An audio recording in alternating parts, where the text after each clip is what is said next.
Folks, welcome to a very, very special Sports Focus.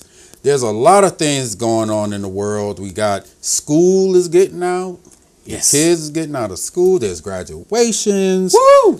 So this just leads me to one thing. Bowling! Yay! Parents, sign your babies up for some free bowling and pay the family plan. You can sign up like 6, 7 kids, man. I had 6 or 7 kids. Sign up your whole troop, and have a good time this summer. Bowling, Silver Lane. You know, bowling in the South, man, is something entirely different. Well, we don't want to get into that. We got a lot of stuff to talk about. That's why I had to get my bowling out the way. You know, the passing of the greatest, and not pictured Kimbo Slice. Yeah. Passed away as well, 42 years old. Still got to get what happened on that. But let's talk about, and we're going to get into the finals for a little bit, but let's get into the main dish. Muhammad had Parkinson's for, 30 years? Yeah. 74 years old, that's a long life. Slowed down the speech, but didn't slow down the man. No, it didn't. No, it did not. We've lost some heavy people this year. Heavy. We talking like icons, Yes. legends, giants of all types of fields. Look, we lost Prince. Mm-hmm. Yeah. We lost David Bowie. Yeah. We always say the old Southern tradition is death come in threes. Oh man, they sure do. They sure do. Well, Muhammad. I would love to take up this whole show just talking about Muhammad. I would love to, but we gotta touch on Mr. LeBron and all that. But Laverne. I call him Laverne.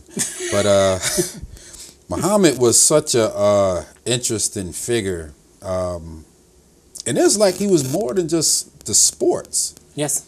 More than just sports. The political side of it. Standing there with Malcolm, yes. The nation.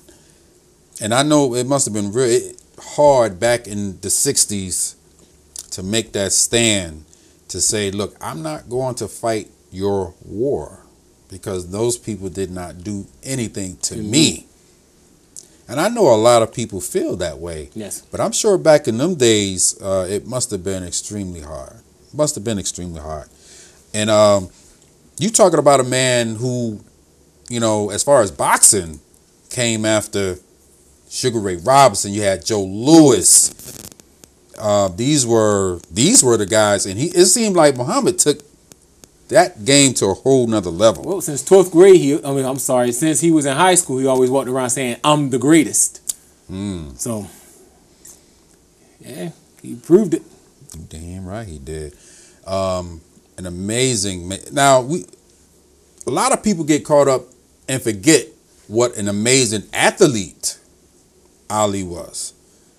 He was a if you look at the young Ali, you see how he was shredded basically. Right. And with the skills and all that. He was fast. He was fast. And speaking on fast, let's have a little fun. Hypothetically, the young Ali, or you can even say Cassius Clay, before he changed his name, against Mike Tyson. Who would win that fight? I remember they asked them to this question, and they each said each other, which shows ultimate respect. That would be tough to call, but both at the same that same in their prime. The biggest thing is he hits like Frazier and Foreman. So he's one of the power hitters. What he did against the power hitters was he moved around too much until they got tired, and then around 5th, 6th, 7th round, he started tagging them, and they couldn't keep up. I would give it to Ali. Yeah. I would have to because of the speed. Now, Tyson was an incredible puncher. Yes. And he was quick, too. I think Ali was a little quicker. I think Ali get on his bike and start moving around. And hitting him with that jab. And that's the problem with Tyson that he always had is that jab. If you had like a real solid good jab, you can get Tyson. Right. But the greatness of that dude, of Ali, Yeah, and once your gloves start coming down, then he gonna tear you up. remember we were talking about earlier. Remember what he told George? That's all you got. That's all you got, Joe. And he had a hell of a chin as well. So, Yes. because that shot he took from Frazier. Here's another one. Now I know this is like crazy. This was crazy, but one of my all-time favorite, man, Bruce Lee and Ali. Ali can take it. Remember that cartoon back in the day? Ali versus Superman. Who will win this fight? Done. I'm done. We still got 8.5 minutes to do.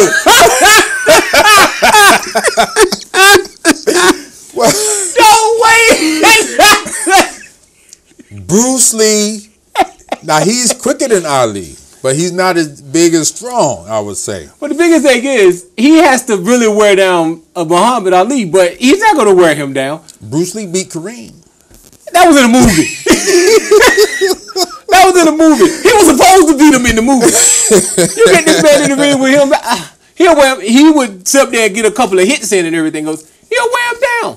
Oh, so you'll take Bruce? No, I'm taking Ali. You take Ali? Yeah.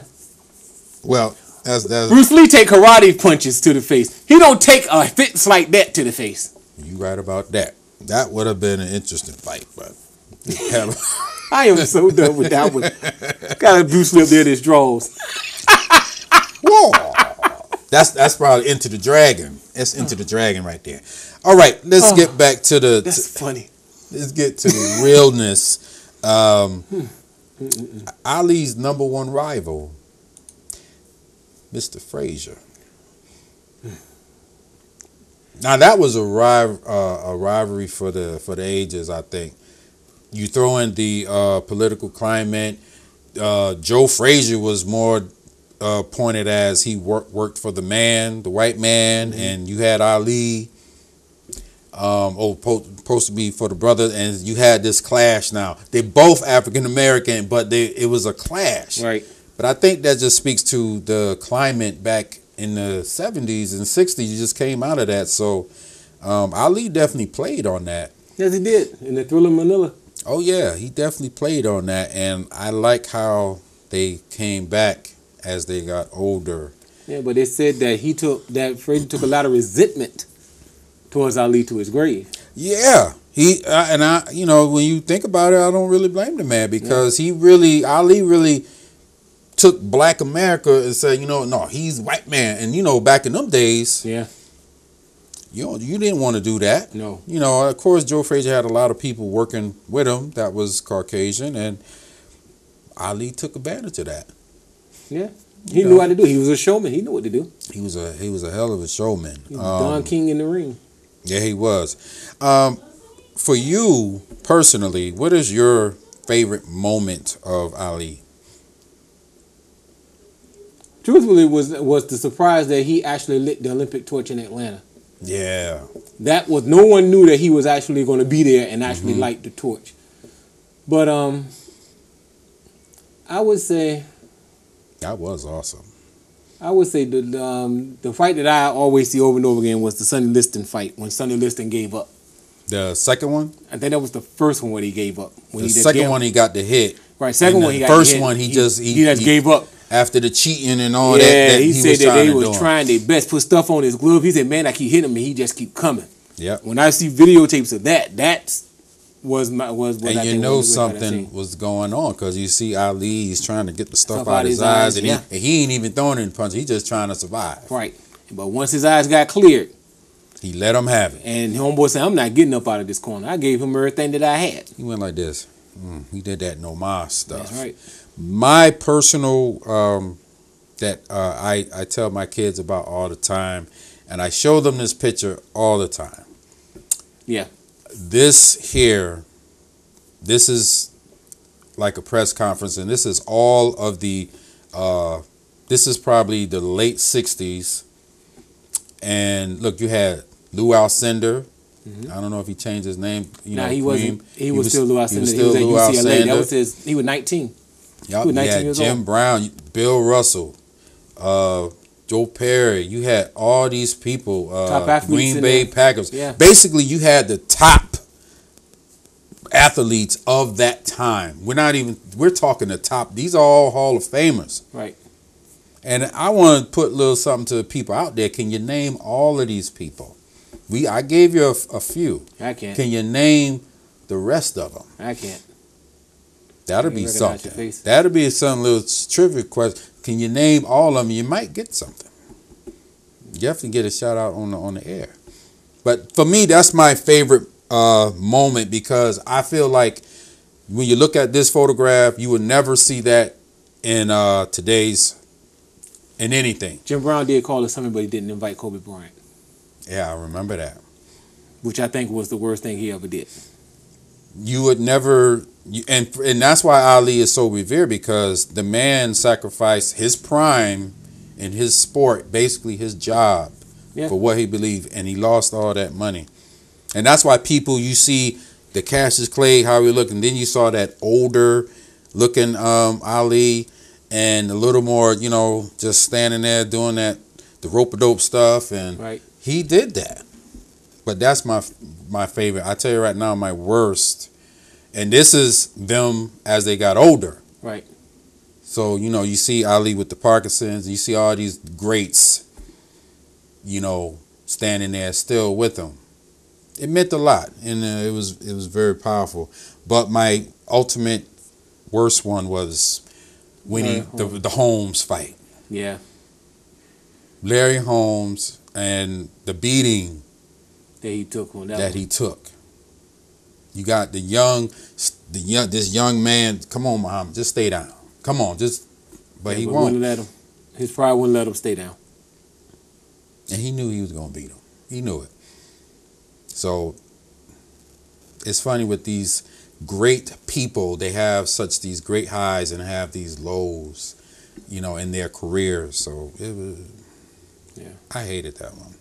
But he was a bad dude. Yeah, he always has been, always will be. Always. I don't think there's an athlete that could even, I don't know, can you think of right quick an athlete that could compare to, when we're talking everything, the sport that they're in and everything else that comes with it? No, because everybody else is so polarizing. You either one way or the other. No one can really say they hated Muhammad Ali, because the things that he did, the things that he stood for, he stood his ground on what he believed in. He didn't give way. He was a man's man. Yeah, you're right. Right quick, NBA Finals. Yeah.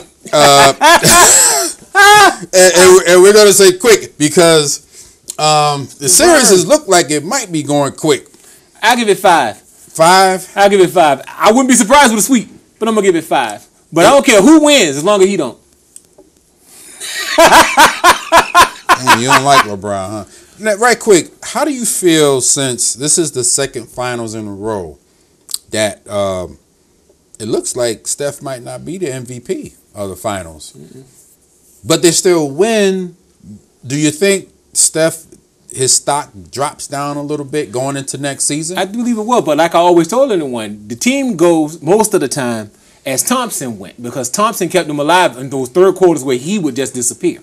Or if the game is pretty much even and it's getting down to that fourth, it is Thompson that make those 3 plays to keep them in the game until he decides he wants to show up and start throwing balls from half court. Yeah, I think his stock drops a little bit. I think the next season he's gonna have a rough season. I think, because I think teams, they're gonna adjust to this and they'll be like, okay, we're gonna stop you. Yeah. So but you know what? They did run out of gas. Oklahoma just did not capitalize. They let them refuel. That was the worst thing they did, especially in Game 6. If they ended up pulling this thing out, they might go down as the greatest. And we leave with the greatest and that beautiful smile of his. Thank you, Mr. Civils, and thank you guys for joining.